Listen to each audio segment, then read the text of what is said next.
An American jailed in Egypt is back in the U.S. this morning after an intervention by the Trump administration.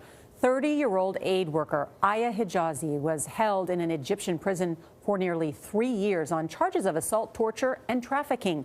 Human rights groups called all those claims unfounded. Margaret Brennan is at the White House with how the negotiations unfolded. Margaret, good morning. Good morning, Nora. Well, Aya Hijazi moved to Egypt from her Virginia hometown in order to help homeless children. But she ended up in jail as part of a widespread crackdown on activists by Egypt's president. President El-Sisi has been somebody that's been very close to me from the first time I met him. Earlier this month, President Trump welcomed Egyptian President Abdel Fattah al-Sisi to the White House, effectively resetting a strained relationship with the Middle Eastern ally. I look forward to working with the president. As part of that reset, the White House decided to no longer make human rights a point of public dispute with Egypt.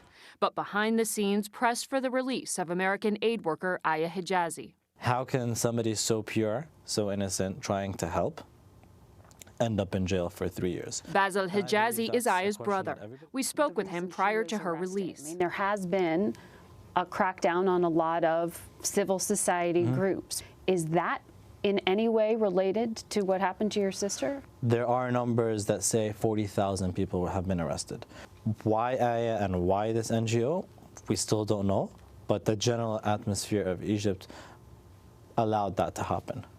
Then General Sisi's military seized power in 2013 and imprisoned tens of thousands of activists, journalists, and aid workers. That widespread crackdown prompted the Obama administration to suspend some of the more than $1 billion in annual U.S. aid to Egypt. Last Sunday, a Cairo court dropped all charges against Hijazi.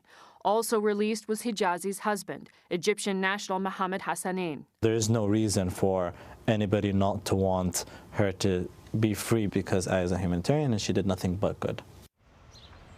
Now, Basil and his sister will meet President Trump and his daughter Ivanka here at the White House later today.